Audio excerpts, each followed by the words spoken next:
A Morning Live hosted a discussion on the critical state of the economy in South Africa.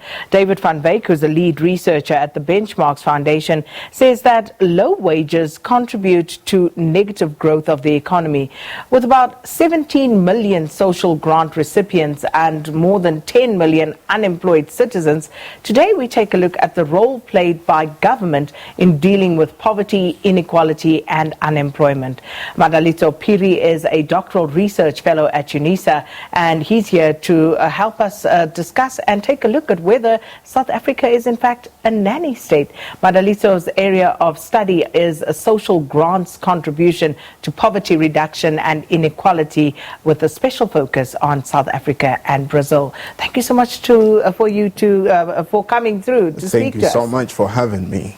So let's start here. To what extent would you say social grants actually assist in the alleviation of poverty and inequality? So recent statistics by government and UNICEF, which is an international organization working here in South Africa, says that close to 60% of the recipients of the child support grant passed their matric. That's quite a huge figure. So there's been research that has been done to demonstrate that grants have had a positive effect of keeping girls in schools, of keeping even young boys in school. If we look at the decommodified services that the government provides, things like nutrition and healthcare, and also access to public housing, all those are components of what would actually say a good social policy should be about. One of the things that we've actually not done right is to not integrate the grants or this entire social policy architecture in South Africa with the aspects of the economy. We're operating in a paradigm where we think that the economy is separated from the social aspects. And what I'm advocating is for a more transformative approaches to our social policy, which talks about 5 distinct pillars, which need to include the protection, production, distribution, redistribution, and they're adding an important component of social cohesion in the country. So if we look at social grants, what are some of the pros and cons of disbursing social grants? Okay, so we've seen that if we look at most people that are accessing social grants, a huge percentage of them have never worked before. So we're dealing with the structural inequalities that part and parcel of the South African narrative, and a lot of people that cannot actually be incorporated in the labor market, that are marginalized and excluded accessing social grants. So we have to pay attention to what kind of the structure of the economy itself and how it marginalizes people, that they are pushed to depend on social grants. Now, there's a lot of arguments in the South African context to say that are we becoming a nanny state, or should we not look at the state itself as a place of provision. We can actually locate that in the theoretical understanding of what a welfare regime or paradigm it is meant to be. Welfare itself cannot be separated from achieving full employment. Of course, some other people would say, okay, that was something that was created in the European context throughout the long journey of the 20th century. But in our context, we need to pay attention to how the economy itself is embedded in the social relations. Part of the regime, or what we should be advocating, is to link or bring back social policy and economic policy together.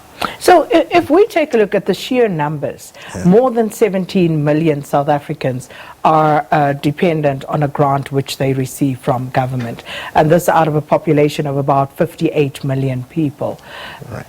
How does that compare to a country like Brazil, on which you have focused, quite extensively, and they also a developmental state as we are? How do we compare? And is it sustainable that we see these huge numbers of citizens dependent on grants from government?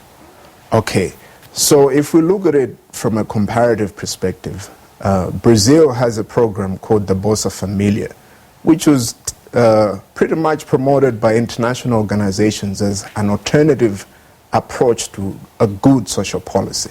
It has its own problems. Brazil only spends 0.5% of its GDP on the Bolsa Familia.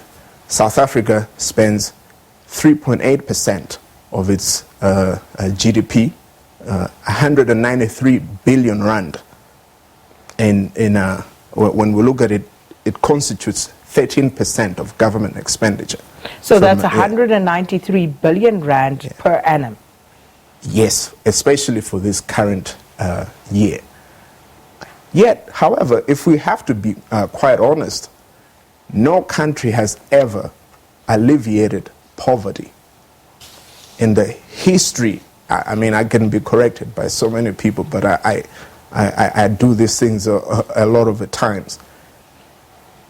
A country has to spend more than or close to 20% of its GDP on social services in order to alleviate poverty. Let's just break that down. When we talk about social services in the broader context, what are we talking about? So we're talking about education, we're talking about healthcare, we're talking about public housing.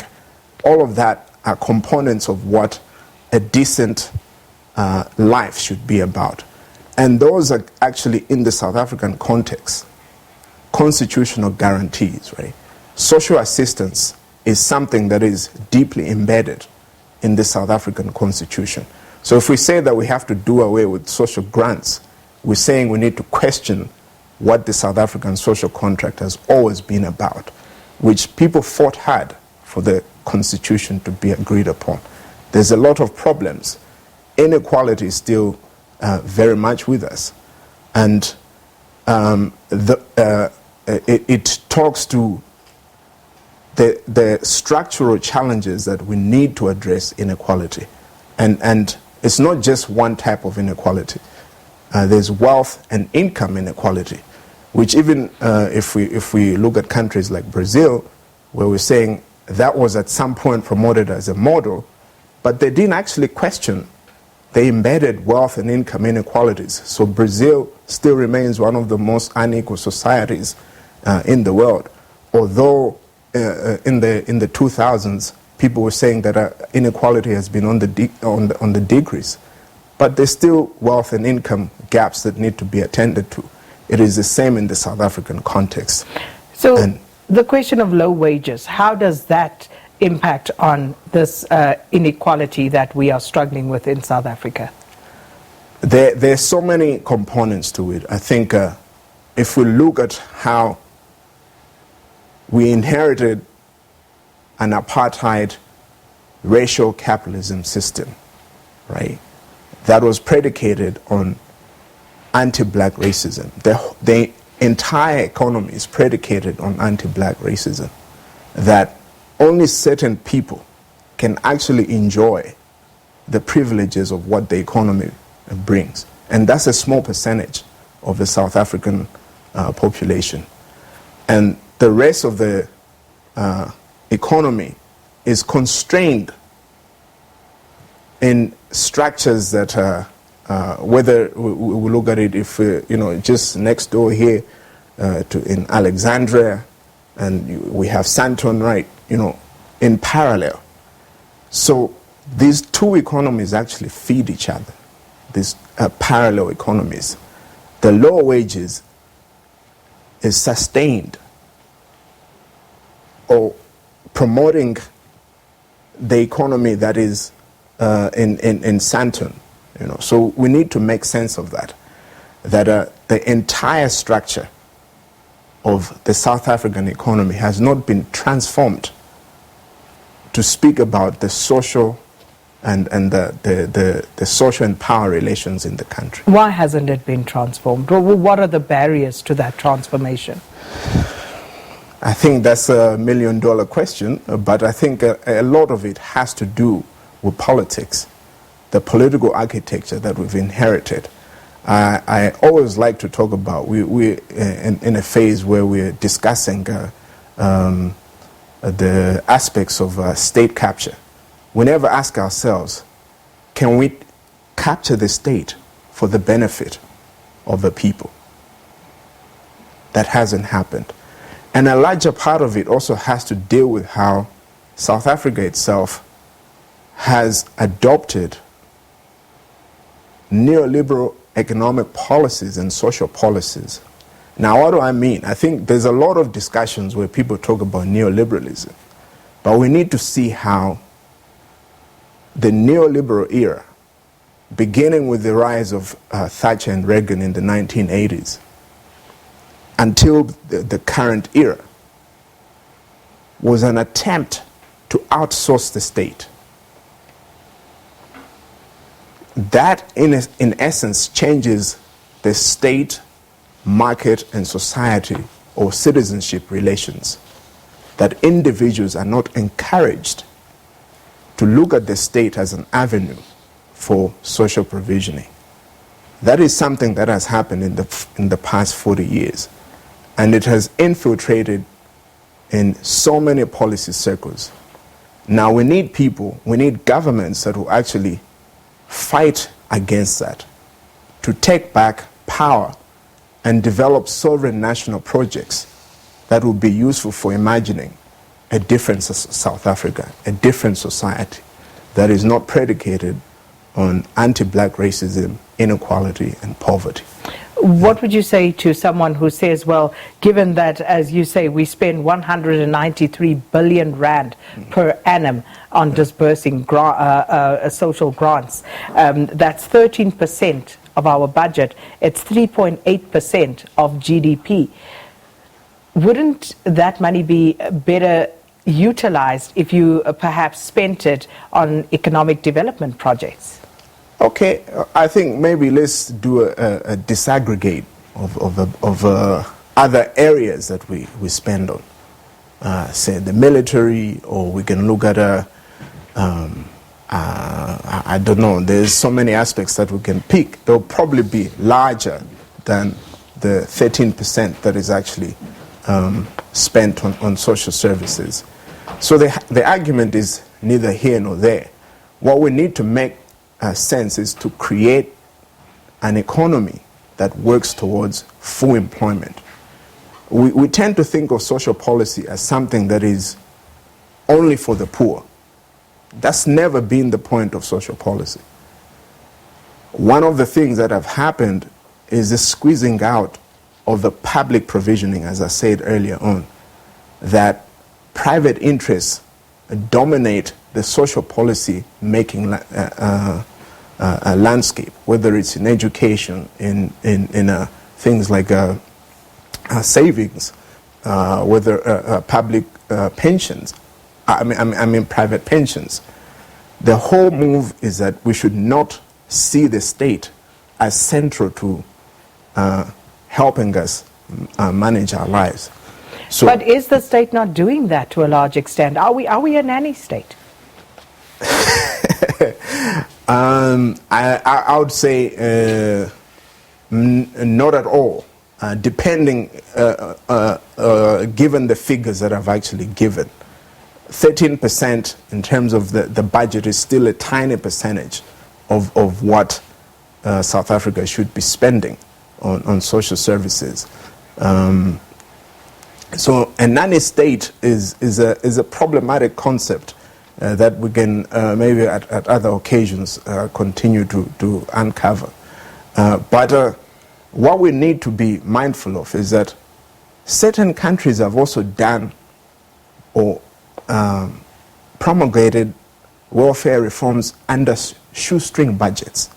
So if we look at the reforms that Rwanda has actually taken since the end of the genocide in 1994, and that's at the very same time that South Africa was also going through the democratic transition. There's been massive investments in education, not only basic education, but even higher education.